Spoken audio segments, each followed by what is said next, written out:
आज हमारा जियोग्राफी का पार्ट है पठार। अंग्रेजी में इसको प्लेट्यू कहते हैं। पठार किसे कहते हैं, पठार का निर्माण कैसे होता है, किन किन चीजों पठारों का वर्गीकरण किस प्रकार से किया गया है, आज हम इसके बारे में जानेंगे। ठीक है, तो पहला क्वेश्चन तो यही उठता है, पठार कहते किसको है। पठार एक नॉर्मल सी परिभाषा मानी जाती है कि कोई भी पर्वत या कोई भी मतलब पहाड़ी इलाका या ऊंचाई वाला भाग जो 300 से लगभग 1000 मीटर, किलोमीटर नहीं 1000 मीटर से ज्यादा ऊंचा हो जाए, लेकिन ऊपर की सतह पहाड़ कैसा होता है, बना के दिखाता हूं। अगर ये ऐसे है तो पहाड़ है या पर्वत, ठीक है, लेकिन यहीं पर ये उठे ऐसे हो जाए, इस प्रकार की आकृति को पठार कहते हैं। पठार या प्लेट्यू, ये इनकी ऊंचाई भी इतनी होती है और ऊपर से सपाट होना बहुत ज्यादा जरूरी है। अगर ऊपर से सपाट नहीं है इसका मतलब ये पठार नहीं है। पठार का मतलब ही होता है कि ऊपर से सपाट और चिकना होना चाहिए, जैसे दादाजी का चंडुल चिकना हो जाता है, समझ गए, उसी तरह ये सपाट होना चाहिए। सपाट नहीं हुआ तो इसका मतलब ये पठार नहीं है। पर्वत क्या होता है, ऊपर कोनिकल भाग होता है शंकु आकार का, ठीक है, उसको पर्वत कहते हैं। अगर यही कोनिकल भाग हल्का सा बेंड हो जाए इस प्रकार सा तो इसको पहाड़ कहते हैं, ठीक है। लेकिन पठार मेन मुद्दा है तो हम पठार को जानते हैं, पठार किसको कहते हैं, तो इसको इस प्रकार की आकृति को पठार कहा जाता है। ऊंचाई कितनी होनी चाहिए, 1000 मीटर से भी ऊंचा। और कुछ कुछ पठार तो दुनिया में ऐसे ऐसे हैं जो 15-15 हजार मीटर ऊंचे हैं, 16,000 18,000 मीटर ऊंचे हैं, और लेकिन उनको फिर भी पठार क्यों कहा जाता है, उनको पहाड़ नहीं कहा जाता इतनी ऊंचाई होने के बाद भी, क्योंकि उनका ऊपरी वाला हिस्सा सपाट है, ठीक है, तो इसे पठार कहा जाता है। दूसरा पॉइंट है पठार की स्थिति, यानी कि पठार कहां कहां पर पाए जा सकते हैं। तो पठार कई जगह पर पाए जाते हैं। कुछ पठार ऐसे होते हैं जो जिनका एक तरफ मतलब पर्वत है, जैसे कि ये पर्वत अभी बनाया था, ये पर्वत है, और वहीं दूसरी तरफ यहाँ पे समतल मैदान शुरू हो जाता है, ठीक है। लेकिन कुछ पठार ऐसे पाए जाते हैं पर्वत, पठार, पर्वत, ठीक है, यानी कि पठार बीच में रह जाता है और दोनों तरफ से पर्वत घेर लेते हैं उसको। कुछ पठार ऐसे होते हैं जिनका स्थल भाग ही मतलब उठ जाता है और ऐसे सपाट रहते हैं।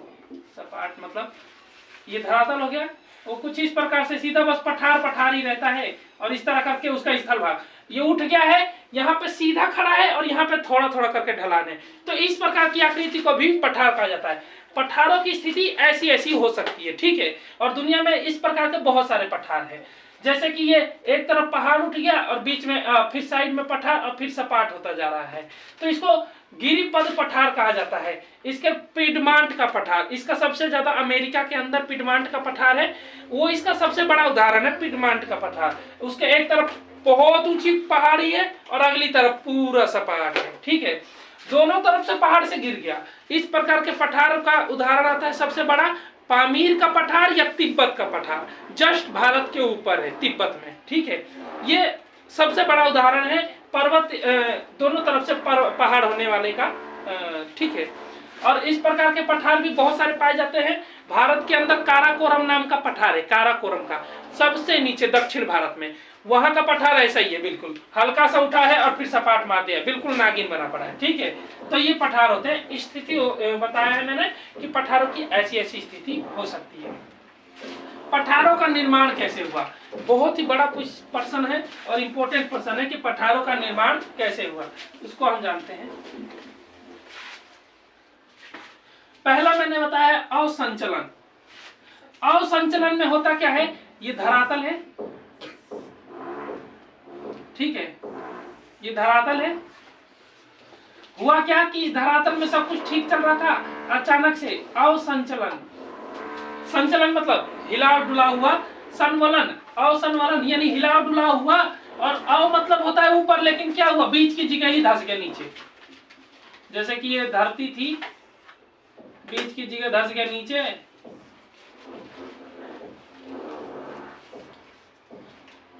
दोनों साइड की चीजें क्या हो गई, जो स्थल भाग था वो ऊपर उठ गया। अब ये ऊपर उठा हुआ भाग अगर ज्यादा ऊपर उठ जाता है तो खास बात में यह देखिए कि ऊपर का भाग सपाट है, सपाट है और ऊपर उठ गया, इसका मतलब यह क्या है, एक पठार बन गया। तो संवलन के द्वारा इस प्रकार से पठार बनता है, अवसंवलन। फिर आता है उत्संवलन, जस्ट इसका अपोजिट होता है उत्संवलन। उत्संवलन में क्या होता है, ठीक है, इस प्रकार की धरातल होता है, लेकिन होता क्या है, बीच में अचानक से धरातल में हलचल और हिला डुला होता है और ये भाग इसका ऊपर उठ जाता है, यानी जो नीचे था ना अब ये ऊपर उठ गया है। जस्ट इस प्रकार की आकृति बन जाती है, तो ये ऊपर उठ गया, बाकी समतल भाग था, ऊपर से सपाट है, इसीलिए इसको उत्संवलन कहा जाता है। उत्संवलन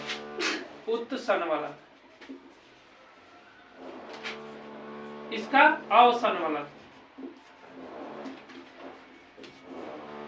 पठारों के प्रकार है कि किस प्रकार से मतलब पठारों का निर्माण हो सकता है, तो ये दोनों कारण है, इस प्रकार से पठारों का निर्माण होता है, ठीक है। फिर तीसरा कारण मैंने बताया है लावा से।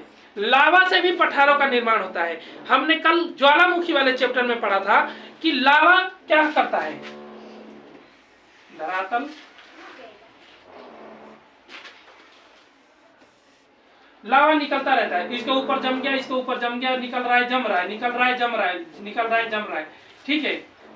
ये हो क्या रहा है, निकल रहा है, जम रहा है, ये बार बार निकल रहा है और जम रहा है, निकल रहा है, जम रहा है, ये उठते उठते उठते उठते बहुत ऊंचाई तक उठ जाता है इसी प्रकार, और अंत में ये क्या बना दिया,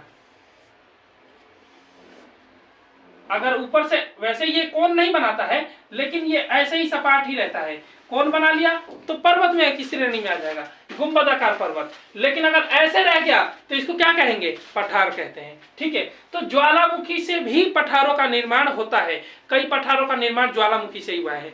जैसे कि इसका सबसे बड़ा उदाहरण है भारत का प्रायद्वीपीय पठार, जिसका जो निर्माण माना जाता है वो ज्वालामुखी से माना जाता है।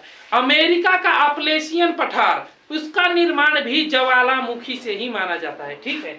तो ज्वालामुखी से भी पठारों का निर्माण हो सकता है। चौथा पॉइंट है पर्वत के निर्माण के साथ।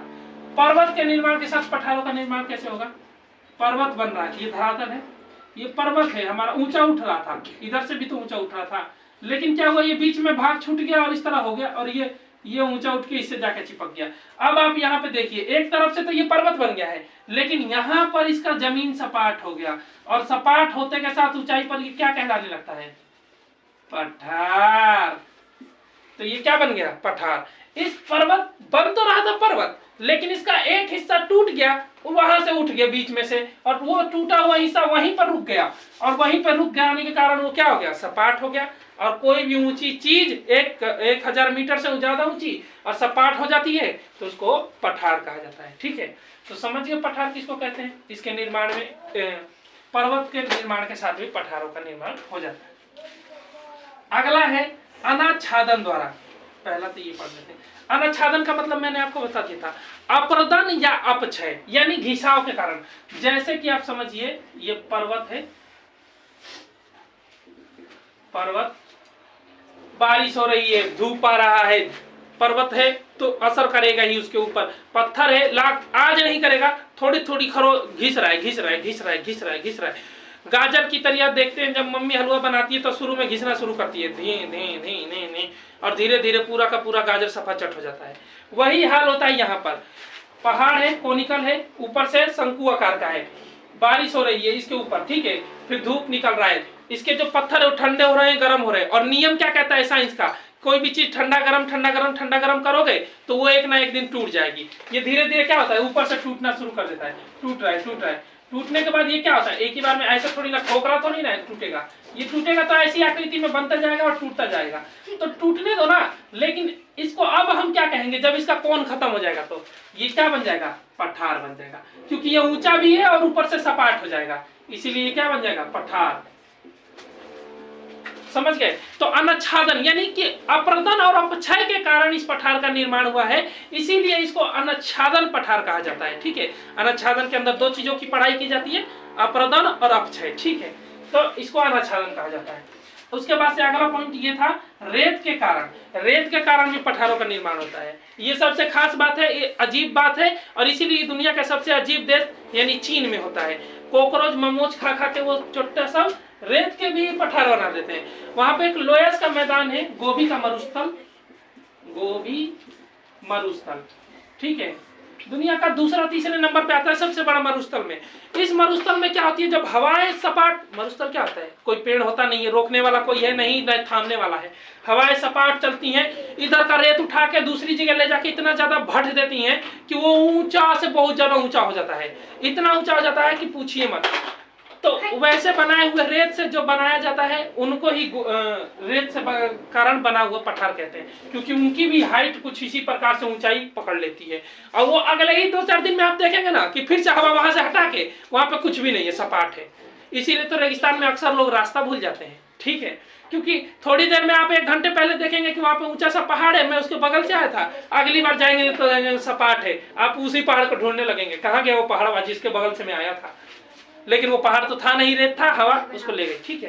तो रेत के कारण भी पठारों का निर्माण होता है, ठीक है।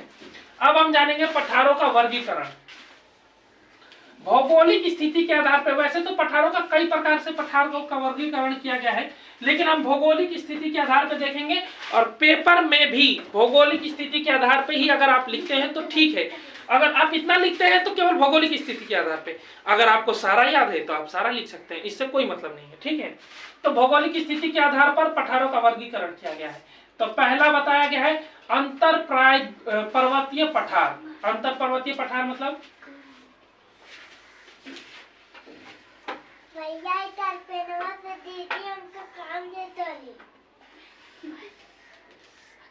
अंतर पर्वतीय पठार, अंतर पर्वतीय पठार, अंतर का अर्थ ही होता है, हम कहते हैं ना अंतरराष्ट्रीय रिश्तों को सुधारेंगे, यानी 2 राष्ट्रों के बीच के रिश्तों को हम सुधारेंगे, ठीक है।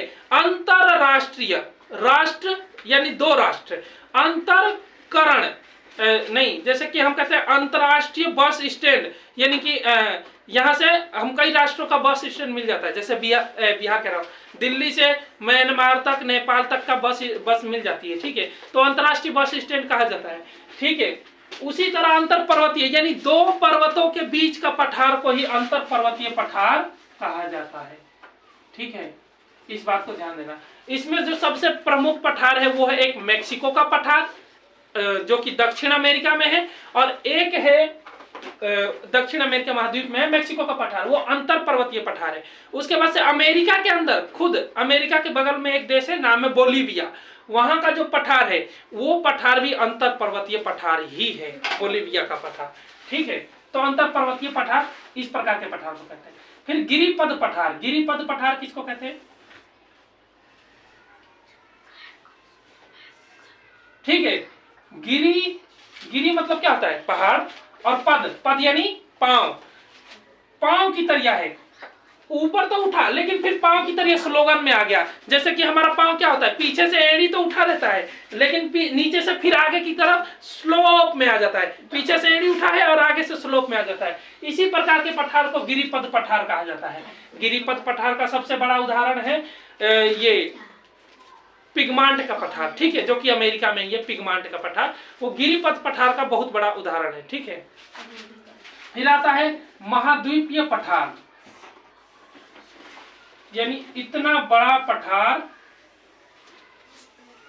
ठीक है, कुछ इस प्रकार का पठार, यानी बहुत बड़े क्षेत्र में फैला हुआ पठार जो एक महाद्वीप से दूसरे महाद्वीप तक फैला हुआ हो, ऐसे पठार को महाद्वीपीय पठार कहते हैं।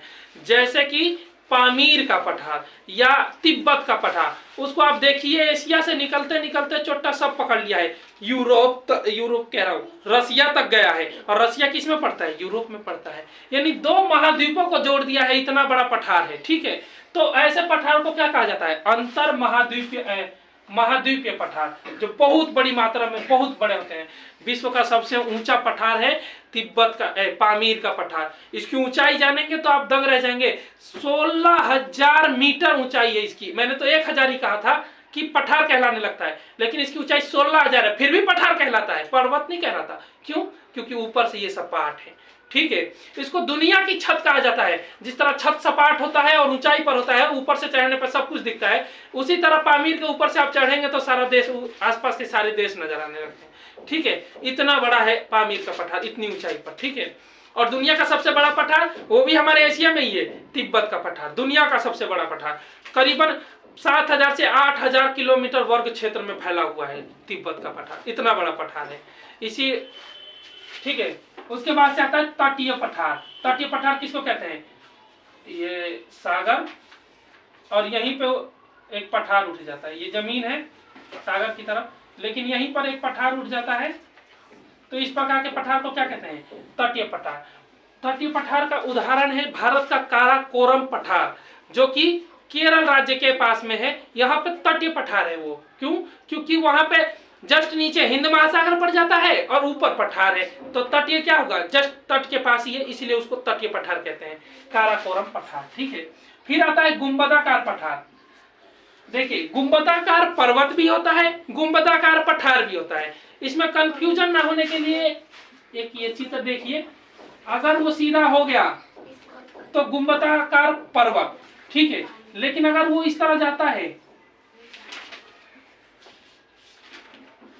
और जस्ट गुंबद की तरह ही उसकी भी आकृति बनती है, वो नीचे से चौड़ा, ऊपर जाते जाते पतला और ऊपर से सपाट, तो वो क्या बन जाता है? गुंबदाकार पठार। इस प्रकार के पठारों का निर्माण कब होता है? लावा के कारण। जो हमने अभी पढ़ा था किन किन कारणों से होता है पठार का निर्माण, इसमें पढ़ा था ना, लावा के बहाव से। तो लावा के बहाव से गुंबदाकार पठार का निर्माण होता है। गुंबदाकार पर्वत का भी निर्माण होता है, लेकिन पठार का भी निर्माण होता है। ठीक है। तो पठार से संबंधित ये क्वेश्चन थे। आप इन डिजाइनों के साथ अगर पेपर में लिखते हैं और साथ में जैसे में बताते हैं कि कौन सा पर्वत है या कौन सा पठार है, तो काफी अच्छा होता है। गुंबदाकार पठार का जो उदाहरण है, उस उदाहरण में आप ले सकते हैं छोटा नागपुर का पठार, जो हमारे छत्तीसगढ़ और झारखंड के बीच में फैला हुआ है। छोटा नागपुर का पठार वो गुंबदाकार पठार है। ठीक है, तो इसका उदाहरण है। ठीक है, तो आप इसको देख सकते हैं। पूरा वीडियो देखने के लिए धन्यवाद।